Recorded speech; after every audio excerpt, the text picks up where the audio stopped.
Hello, and welcome to What the Denmark, the show that explains things that seem peculiar as an outsider in Denmark. I'm Sam. And I'm Josefine. For those of us non-Danes living in Denmark, there are a few things that can make Danes seem, well, a bit rude. For example, not being asked, how are you? And the fact there isn't a word for please. We want to find out why us Danes are so misunderstood when it comes to harmless public interactions. Is it a case that we, the non-Danes, are just being too sensitive? During this episode, we are going to unpick why these misgivings might be and how we can help you understand us Danes better. We're joined by Danish anthropologist and expert on Danish culture, Dennis Nørmark.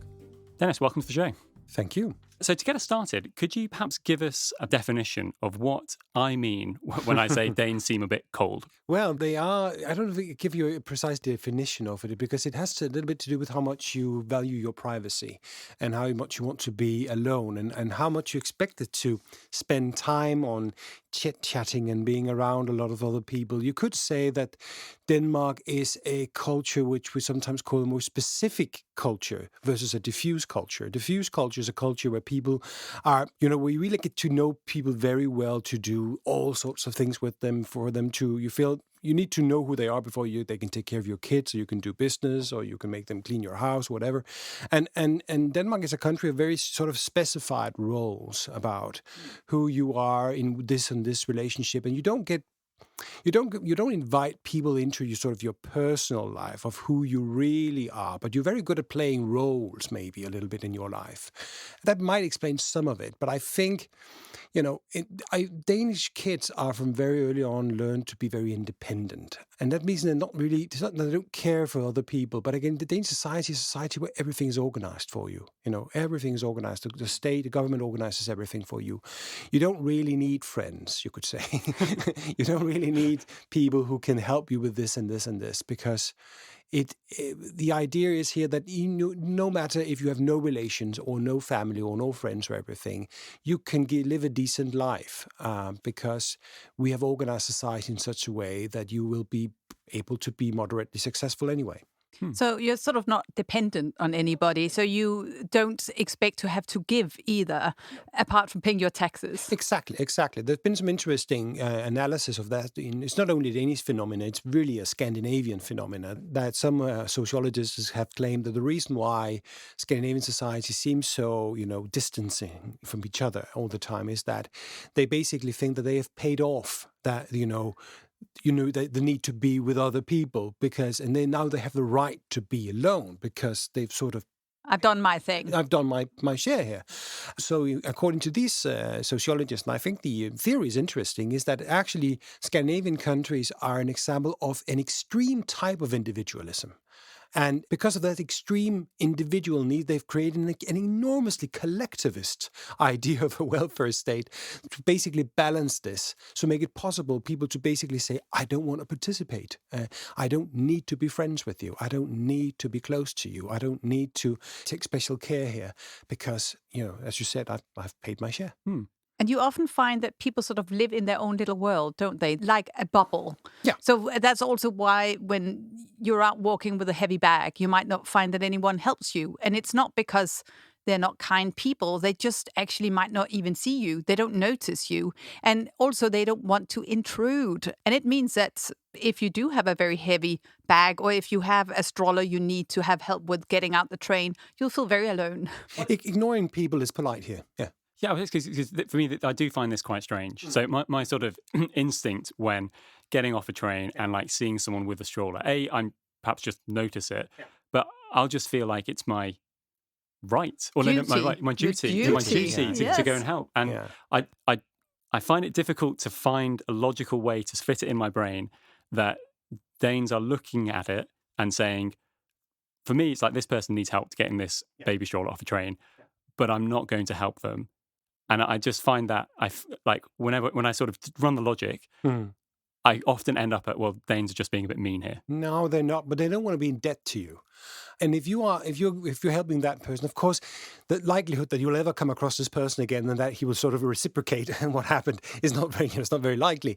But there is an ideal here that you sort of you respect people's right to be left alone, and there's respect for privacy. And again, if you are helping them, the social contract between human beings is that then I need to pay that back in somehow, right? So you're showing this person, you could be interpreted as you being a superior to that person right now, because that person cannot reciprocate this, or even intruding on their private space. Yeah. I think the other thing about this that you're mentioning is that you don't want anyone to feel a victim either. So this whole idea that you're helping too much, as if this person is not strong enough to manage their own situation, that's also about intruding on their space. So we are so worried about doing that we actually are just not helping. That's what I meant by reciprocating, because that creates an inequality between you, right? Because you can do something that person can't. And the Danes hate inequality more than anything else. The idea that anybody would be superior to anybody else. So when you are not really talking to anybody or basically asking them, helping them, you create at least the ideal or the illusion of everybody being equal. Yeah. It's a janteloven, isn't it? That a little bit like equality, yeah. It's a complex phenomenon. There's a lot of things, that can explain this. But I think part of it is, the need to be left alone, the respect for privacy. There's an element of that idea of egalitarianism as well. Yeah. I get it, I think. But I just find that there must be a way to help the mum or dad with the stroller getting off the train without coming over and being like, and of course you can, but this sense of like, how is there not a way in Danish culture that those little interactions, you can do these little things without it implying that I am superior to you? But you have to remember, Denmark is a very proactive society. That means that people will look at that lady struggling to get her luggage on the top shelf in the train, thinking if she needs help, she will tell me Ask. so. Yeah. And that's the idea here. If you want something done with you, want help, you have to be very proactive about it. A lot of Danes make that mistakes, even in your business life, having a meeting with internationals and just waiting for the internationals to say something. And they're waiting for somebody to ask them to say something. Yeah. And then the Danes said bad thing. Why didn't they say anything? Because they expected you to sort of say, so what's on your mind? What do you think about this? In Denmark, like from early on in kindergarten and school, we learn just to shout and speak our mind and say whatever unqualified idea we have, because that's what you do. If you want to be listened to, you have to speak up. If you want to get help, feedback, whatever, ask for it. Yeah, I mean, so how then have other cultures, let's say, evolved to have a place where you don't be as proactive? Well, I think a lot of it has to do with there's a lot of reasons for this, and some of them are some of it is not really very well reasoned. Some of it has just to do with norms that just happen to evolve there.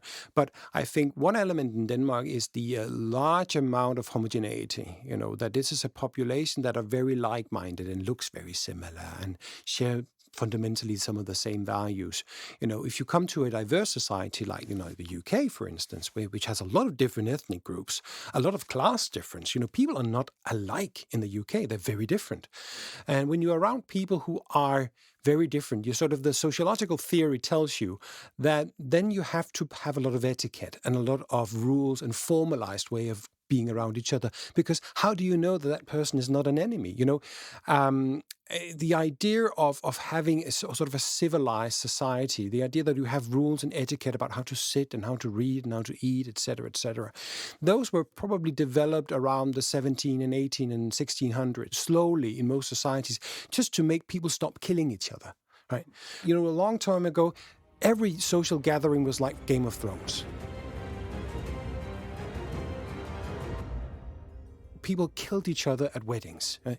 So they had to stop doing that.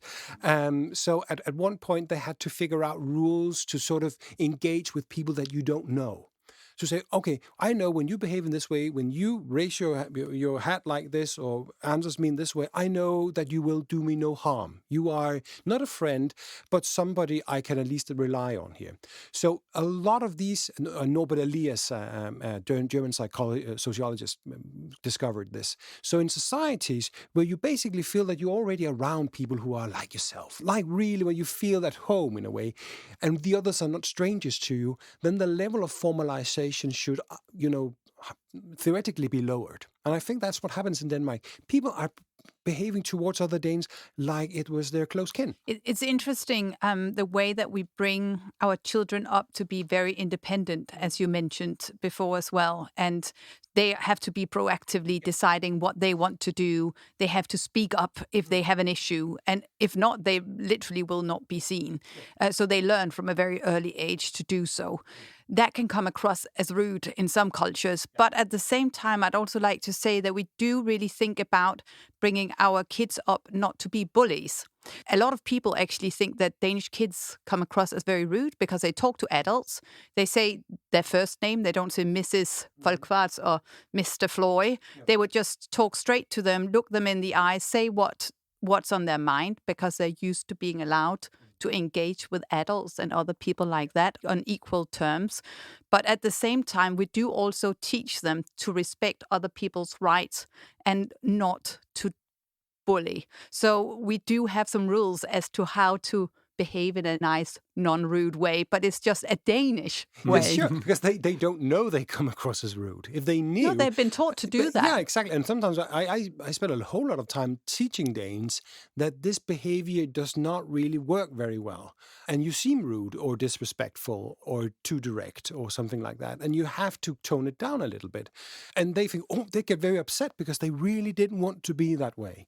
They thought they were just being honest or just being straightforward and open. And because that's a value in Danish society as well, to not hide things, to basically speak your mind, say what you think. So in that way, they are actually very open people. And, people sometimes have referred to Danes as a ketchup bottle where you sort of bang it forever and nothing happens until everything comes out. And that's how Danes work in a way. And they can seem very, very closed. And then you can have a 10-minute conversation with them where they tell you about the last time they gave birth. And you'll be thinking, where did that come from? How did that evolve so quickly, right? But that's what I told you about a specific relationship. You're a little bit scared, but then suddenly when we allow you into the core, then a lot of things comes at the same time. I think we've spoken a lot, haven't we, about Josephine the colleague, Josephine the friend, and this sort of, you might bump into a colleague walking down the street. In other cultures, you'd be like, oh, this is Josephine from work. Hi, how are you? But in Denmark, it's often sort of, we're now in a different setting, we'll just nod kind of thing. It's a private sphere. And we don't tend, as you were saying as well, Dennis, we have our bubbles or spheres and they're very sort of divided, or there's a clear border around them. And that basically means that when we're at work, we're very chatty. We'll actually tell our colleagues about our personal life. We will joke with them and so on. But when we're then out of work, for example, if we go for a walk with our family and we bump into them, it will be a very brief greeting because you don't want to intrude on their private life because now they're in their private sphere. And we're not friends with them. We're not friends with the people at work. We actually know this from some surveys that Danes have lesser friends at work than any other place in Europe. And when there's an interesting thing that when the Gallup survey, ask a question everywhere, and the Gallup work survey is used everywhere, but it's also used in Denmark. And the Gallup has a problem with the question, do you have a best friend at work? Because in Denmark, it always puzzles people. What do you mean? Best friend at work? Of course I don't, right? Should I? What is a good friend? But in many other places, that question works fine. But in Denmark, it confuses people. And Gallup gets weird results every time in Denmark.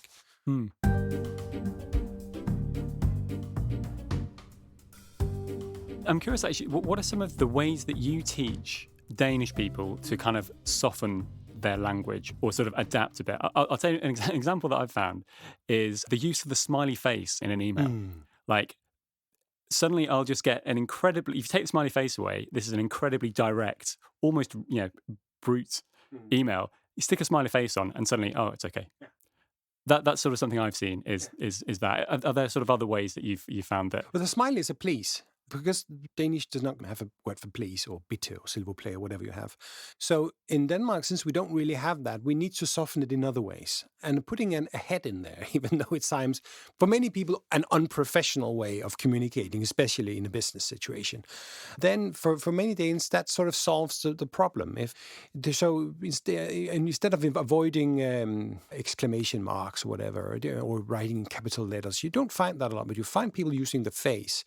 Because we don't have a way to ask politely for something. We don't feel the need to ask politely for something. No, because of course we would do that. So we actually have this sort of course we would be polite people. So if you take that as a given, then you feel that you can write however you want to write, and you just give a very clear message. Because why would you not mean it politely? So basically that's where the confusion is. If nobody leaves was right, that formalities and etiquette is basically because you're scared of other people, then I think that explains why it isn't done, because you're scared of nobody. That's a great way of putting it. Yeah, because I've literally I find myself writing messages and then putting in, no worries if not, or something. And I'm like, no, I'm writing to a Dane. Who's a friend. I can just delete that. Yeah. And so I'm writing these things which seem incredibly, just it feels weird to click send, and I click send, and it's like, yes, totally fine. See you Saturday, or something. Exactly. And I think Elias was right about this. That's what etiquette does, or formalities does. I usually try to explain it that Danes are just around each other as you are with your own family, right? Are you very polite when you're with your family? Usually not, because you know them, and you can you just basically take the potatoes, not necessarily say, Dad, can I please take the potatoes? Or, and just remember, the Danes feel like that all the time. So they don't feel that they have to treat each other like a rotten egg, because it's just another Dane. What harm can there be? I think that the one thing which can often feel, and I think this is one of the reasons we're sort of excited to do this particular episode, is that it's something where if you come in from a culture where there is this etiquette, or there is this, how are you, these sort of pleasantries, and then they're absent when you come to Denmark, you're assuming that they're not there and that Danish people just don't care. Or imagine us coming to your country, to the UK.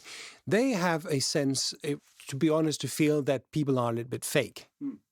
Because people are saying a lot of pleasantries, saying a lot of niceties and blah, blah, blah.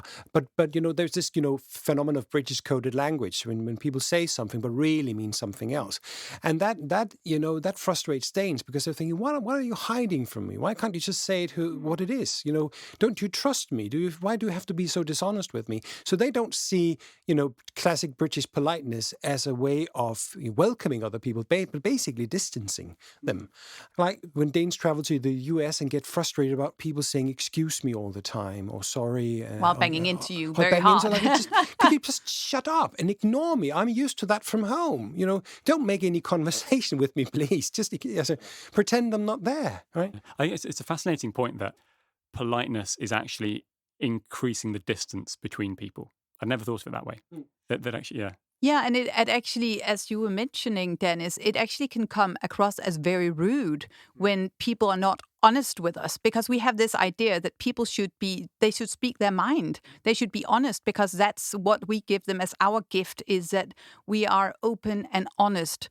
And then so when people, they say something between the lines, we are like, how do I have to interpret that? Can't they just speak their mind and say what they really think? Because then we can get on with it, we can be honest with each other, and we can get business done. A lot of it has to do with time efficiency.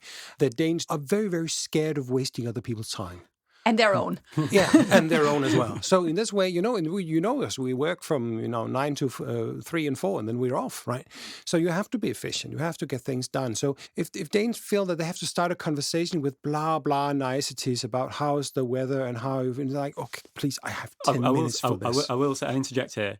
Better than the Germans. The German, at least Denmark, at least there is at least the pretense of small talk. Everything here is on a continuum, right? You can find more ruder people in the Netherlands than in Denmark. So that's how, when we compare countries, we have to remember that this is not the only place that people are doing this, and there are places where people do it even more. But there are also places where people do like we do for other reasons than why we do it. So things are complex. Yeah, and I think that if people, they waste our time at work by having too much small talk, we know that is time taken out of our private sphere with our children and family. And that is priced very highly in Denmark, this space that we have. And the whole thing about being efficient at work and being able to do the same work as maybe other nations in much shorter time is because we are very much to the point and get on with it. Exactly. Yeah, and I sometimes teach Danes who engage in a meeting with colleagues from, I don't know, Southern Europe or the Middle East or whatever, that when they feel that they're wasting a time with all these conversations, say, no, you're building a lot of other things. For instance, you're building trust. We have that already here. Everybody trusts everybody in Denmark. You don't have to spend time showing that I'm a good person. We think the other person is a good person by default. So you don't really have to invest so much. So a lot of the politeness, etc., is a way of showing you invest in that person. But here, that is much more easily and quickly done with. Whenever I do a lot of work in Kenya still, and when I'm speaking to my colleagues there, we'll always start with asking how are you, how's your family, and sort of doing these things. It might feel like the long way round, but it's sort of, as you say, it's this way of investing in the relationship in a different way. Yeah. Here, it just isn't that necessary. And it is that building trust. I work with a lot of entrepreneurs, and when they start scaling up and they go international, they have to handle all sorts of cultures. For example, if you have your bags and shoes produced in Italy, you'll be meeting a very different culture. And there will be a lot of focus on creating this trust. So from the moment you're picked up at the airport, you don't take a taxi yourself. You don't manage yourself. Someone will pick you up. They'll introduce you to their family. They will take you home. They will make a big effort to show you who they are so you can build a relationship where you can trust each other and no one messes each other around. And that is basically because you don't have a society there that is trust-based as we do in Denmark. And that takes time to get used to. It does. I have this fascinating research project I once read about Danes traveling to Spain, where they actually had to relive all that, becoming amigos, and it takes time to go out for beers, etc. And for the Danes, it took a while to realize, okay, that's professional. You have to do this. It's not seen as a professional thing in Denmark. So they spent time on that. The funny thing is that when the Danes came home, they hadn't realized that this was just a professional relationship. So they started sending them emails and inviting them home to Denmark for Christmas and showed them pictures of their kids, and the Spanish was just like, we're just amigos, and we're not really friends, right? So that, again, you have it. The ketchup was out of the bottle because you transgress that border when the Danes suddenly don't know what's going on here. Now we're friends or whatever because we must be, because this type of behavior isn't what we professionally, you usually do. So again, here we have, a classic clash of expectations to what is private and what is public.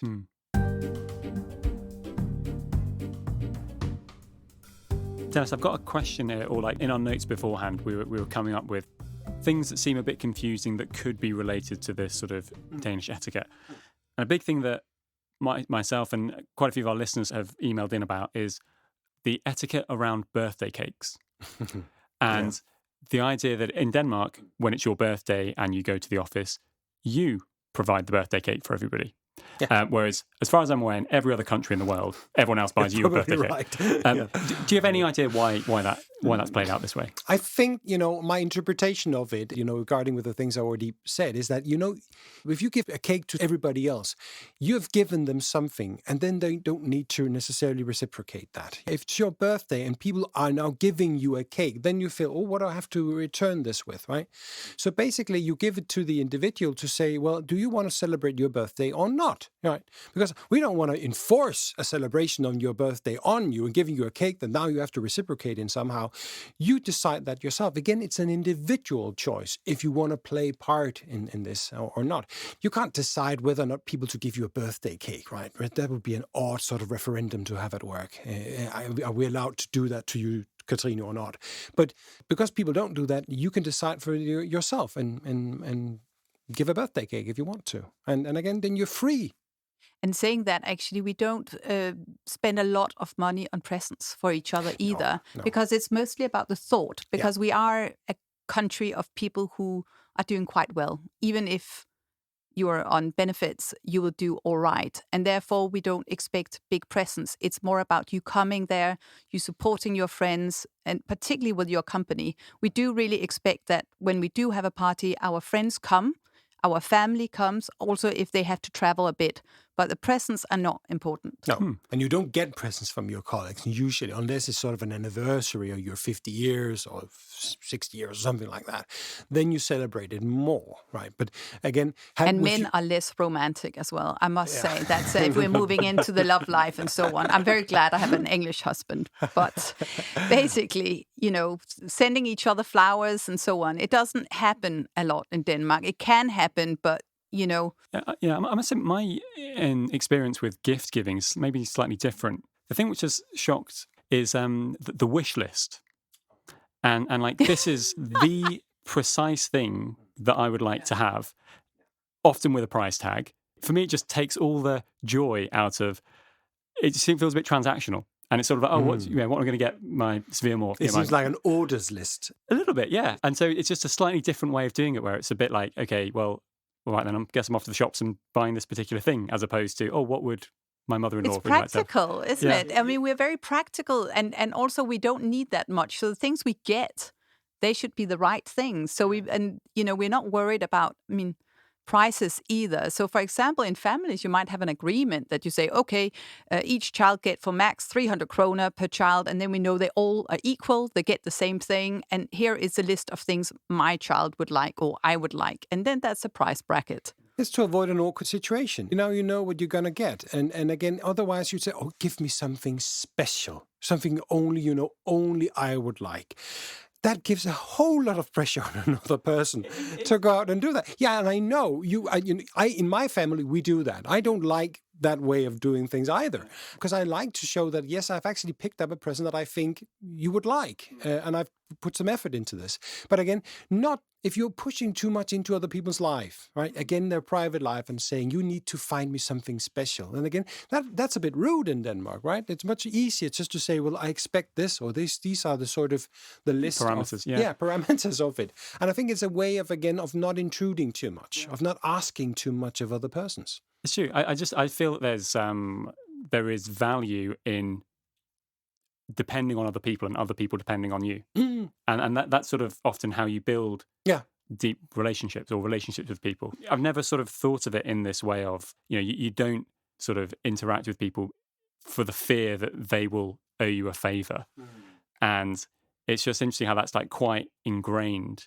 You're saying, whereas as you say, in other cultures, for other reasons, there is value in being indebted to people. So if this person is indebted to me, then we're more likely to trust each other, for example. So, yeah. But Sam, what you might also come across if you do tend to just buy a present you think the other person would like in Denmark is that they might be very frank with you and say, that's not really my style, so I'd like to take it back. Yeah, have you got the receipt? Yeah. And that is a very endearing sign of trust and love, because the fact that they dare be so honest with you, that actually means that they think you have a deep relationship.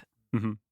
Yeah, I think the Danes do a lot of what we call balanced reciprocity. That means that you return like with like. So in this way, you make an constant equality versus generalized reciprocity, where you think, I'm giving you something and you can always return it, at some later point when you feel like having that, hanging there, that relationship is what happens in a lot of cultures where people don't trust each other, traditional cultures, because they have to have a lot of, things out there they can take when needed. But in Denmark, you like to finish it off in a way. You balance it and say, now I've given you a Christmas present and you've given me a Christmas present, fairly the same amount, fine, right? So in this way, you could say you reject the social connection, which you basically also do by balanced reciprocity, while in generalized reciprocity, you keep it going for a very long time. And again, in cultures where you really need network and family and personal relationships and friends to keep things going, then you prefer generalized reciprocity because that keeps that engine running. But in Denmark and many Scandinavian countries, it's not really like that. So you can rely on a more balanced way of giving and taking. It is really interesting the way sort of we give and take, isn't it, in Denmark? And we don't want to owe anyone anything or be owed anything. So it is a way of looking after each other. I am wondering, we were talking a little bit earlier about childhood and the way that we raise our children, whether there's already some of that happening then. I know that we're very careful that, for example, if we do birthday parties for children, we organize in the class how much we should be able to give. So we say, okay, 50 kroner per child, and that's it, because then we know that they're all given the same. So already there, we will say that. Or there might be an agreement. We say, okay, none of our children need anything, so we just give the money to charity. This is how much we give. Then the kid can pick the charity. So we agree these things very early on, so that everything is fair and square. Yeah. It's a very, very, very organized society, and very, you could call it pre-negotiated society. There are other societies that are less pre-negotiated. That's why Danes hate tipping as well. They absolutely hate giving tips because they don't know what is the right amount. Please tell me, is it 10%, 15%? Could you just write the tip down, please? I don't want to start a real negotiation with you around that. They prefer things to be sort of organized in that way, because otherwise I have to start all sorts of things. Do I like that person? Did he get good service? So, you could say that everything is pre-bargained and pre-negotiated in Denmark. Even though we are, a country of merchants who like to batter it, etc., etc. When it comes to these sort of social relationships, we like things to be a little more fixed. I think that's a really important perspective, particularly for foreigners coming into Denmark. So what would be the right thing to do in terms of tipping? Because maybe people come from a culture where they're used to tipping, and then they don't know what to do in Denmark. What do we do? I have no idea. Again, because I'm just as confused about this, because it depends a little bit where you are. I think people add maybe, I don't know. I really don't know. But we don't tend to tip, because actually it's often in the bill, isn't it? It's sometimes it is. It depends a little bit. I live in Copenhagen, and it's become very international here. If you go to places in Jutland, for instance, southern Jutland or northern Jutland or wherever, a little bit on the countryside, you would never tip anybody, anywhere. Absolutely not. You do it here in Copenhagen because it's become more international. So the habit of tipping and the expectations also, 90% of the personnel you meet in a restaurant are not Danish, right? So you expect it to be more international. So I think things are changing a little bit here, but go into the countryside and you will see no tipping.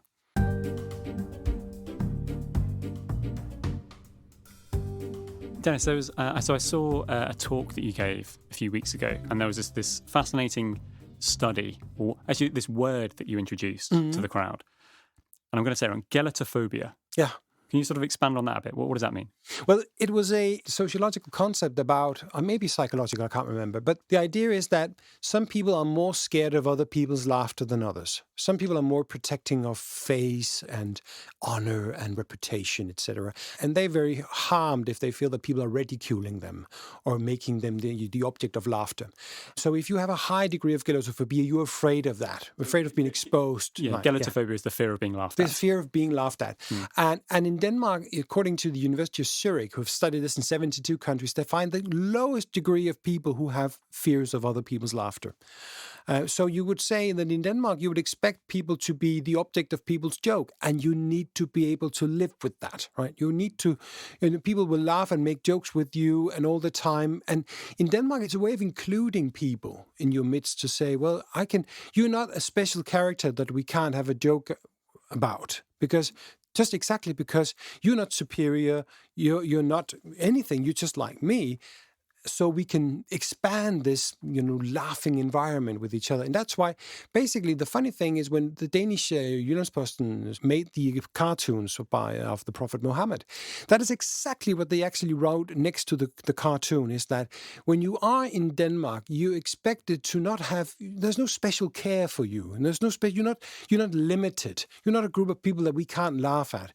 To include you, Muslims, in Denmark, you have to take the same piss as everybody else are taking, because that's our odd way of saying you're part of the tribe. We don't need to take special care of you. It's our way of including you to mock your prophet. I know that didn't go very well, right? To put it mildly. But the idea here is that laughing at people, including them, making jokes, sometimes harsh jokes, is a way of welcoming people into the group. And that is misunderstood a lot. We talked a little bit about exactly this, and we talked about it as campfire mentality. So it's bringing people in around this campfire. Yeah. And basically, you have to be able to laugh at yourself and at others. And when you're around the campfire, there is complete trust. Yeah. So you know that when people make their jokes, when they're ironic, when they're sarcastic, it's meant lovingly. And it's actually, this love has to be acknowledged so much that even the extremist sayings or behavior is acceptable. And I think if you take UK as an example, they actually have a pretty high degree, or at least England, they looked at it in England, a very high degree of glossophobia. And that surprises people because there's a lot of humor and joking in the UK. Yes, but there's sort of an anxiety around it as well, because they don't have that equality. You know, if you've been to UK, you've seen people can say some really harsh things to each other in a sarcastic way that sounds really, really nasty. So in this way, because it's not a sort of an idea of a campfire, we all sitting here together, you look at what is that person's position, who is he, who is she, and all of that gets to be a part of it. A joke like that in Denmark, it really isn't the way. You know, you joke about your boss. That is actually something that again equalizes things. So now the boss is not a special person. He's a person just like you and me. So he's part of the joke. We can ridicule him. Everything is fine. So in Denmark, jokes are used as a way to equalize things again, making things plain, getting out of conflicts, avoiding tense situation. They use it for trying to de-escalate conflicts, which is so funny. If you take Americans, for instance, when they use irony, they actually do that to provoke people. It's usually a way to provoke, to say something ironic. But in Denmark, it's almost the reverse. You try to get out of a situation by being ironic about it. So if you're at a restaurant, great service. Yeah, kind of exactly. Thing, and that kind of provoke. Okay, and then they start having a conversation, right? But in Denmark, if you do that, it's sort of that's your way of getting out of the situation, right? You sort of said what you wanted, but now we close it, right?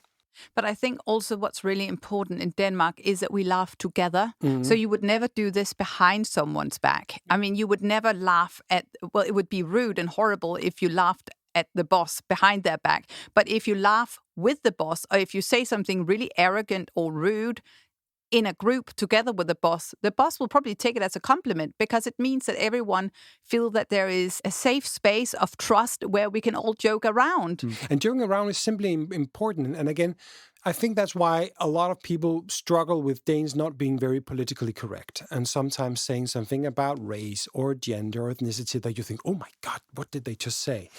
But that's, again, if you want to have a conversation that's very free, where people can joke about anything or everything, then you don't allow for a lot of, being careful about not saying inappropriate stuff. I think the reason why, in many ways, Denmark was a little bit slower than other countries about accepting the Me Too movement is because if it's funny, then it's okay, right? And here we are very scared of harming the tradition for having a very free speech, well-humored conversation where you can say, just basically what's on your mind and saying something that is funny and makes people laugh. That has a great value in Denmark. So I think Danes have been worried that whole political correctness wave would take away all the laughter and fun and joy that we have. And that's probably why it has caught on a little bit later here than many other places. Yeah, it's interesting as well. If we just go back to childhood, I think that there's also room for behavior that can come across as exceptionally rude, like swearing. Children swear a lot. They play around with the words. They test the boundaries, and adults will even do that, and you let them. And now I have children in an international school, and there's also a Danish department in that school, and there's a lot of clashes because the Danish kids will run around using the F word and say a lot of what comes across as exceptionally rude to the international children. Of course, they're testing the boundaries, but it's just not rude on the level that we would know it internationally. Yeah, that's true. Especially English swear words, simply are taken out of context here. So we don't really think about how nasty they actually are to say. I've just got a quick follow-up on Danes being okay at being laughed at. Yeah. The one exception, or the one scenario where I've seen this doesn't happen, is when someone's making fun of Denmark. Yeah, or the Queen. Maybe or the Queen. Which don't is want the same that. Yeah. There's sort of this sense of, Danes, they can laugh at anything, at anything. And then someone sort of makes a joke, like, oh no, but what? No, but we're a small, we're a small nation, or like, or people get quite defensive. And I think actually when we were thinking of how to describe this podcast, initially it was like, understanding what's weird about Denmark. And I tested this out with my girlfriend and her family, and they were all a bit like, oh, I don't know about that. What are you saying? We're like, oh, I don't know. We're weird. Like, you don't want to offend people. And I just thought it was quite strange how in other aspects, it's fine to be offensive, but when you're being offensive about Denmark, that's because you're an outsider. Okay, so I'm not allowed to make that joke. Yeah, okay. I can do that, and I do that all the time, and there's no problem. If one of their own tribe starts, saying stuff about what I'm saying today and making jokes about the Danish mindset of what we do, they feel absolutely fine at laughing about their own country. So again, in this way, the low level of gelatophobia is very clear. But I think we have a tendency, all of us, to be protective about the environment we're part of. You can also say critical stuff about your own family in your family. But heaven forbid somebody outside of your family come and criticize your mom and dad or whatever. They might be right, but they're not allowed to. And I think we do the same with our group, with our in-group, that we basically think that we have to protect it and defend it from people who are not part of it. So I think this is not a very Danish thing. I think it's a very humane and universal thing. I don't know. I don't know if it is actually, because I think it is at an in-group level. But for that to expand to the national level, I think that's fairly. Yeah, maybe it depends a little bit. How proud you are about your country. You've been very harsh against your own country for a long time. Really been extremely critical about the British Empire, etc., etc. You've been flagging yourself for a long time. What do you call it? Yeah, whipping yourself. Whipping yourself about this, and I've had a really long conversation about colonialism. We haven't had that here for a very long time, right?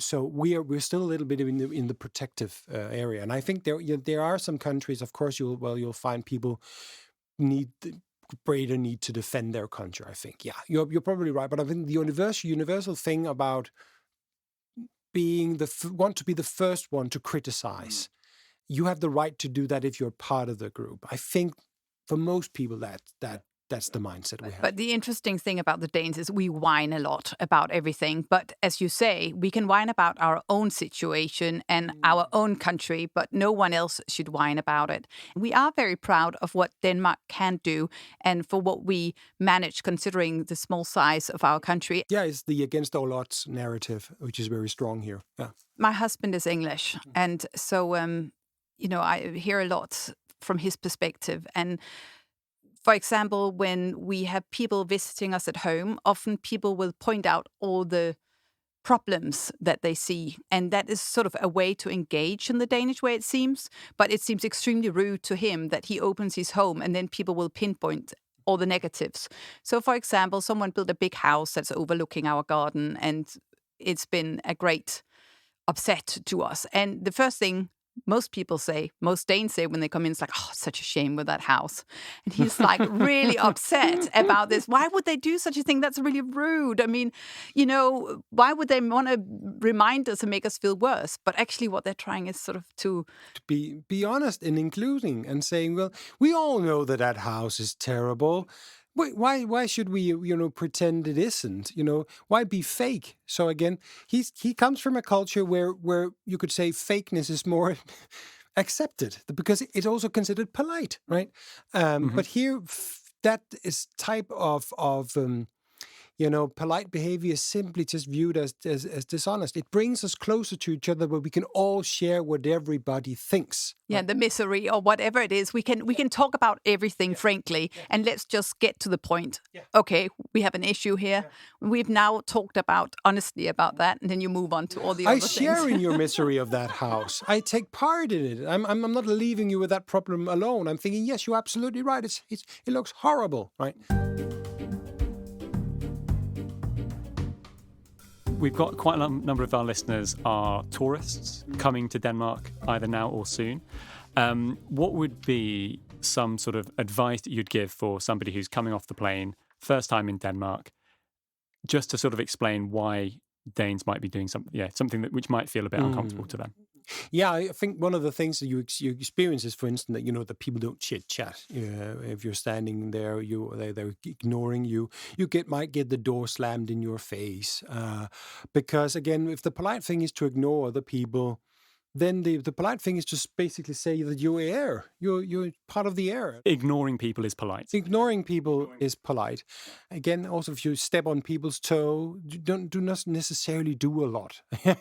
Right? It is okay. But again, you could also surprise Danes a little bit by sometimes, asking them something about their country, because Danes love to talk about Denmark.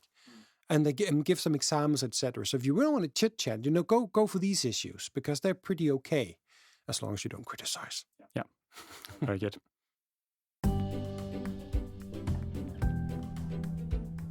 All right, so I guess that's all we need to do. So thank you very much, Dennis. Where can people learn more about you and your work? Oh, they can visit my webpage, Dennis Nørmark with an O instead of an Ö, .dk. Yeah. We'll link to that afterwards. Very good.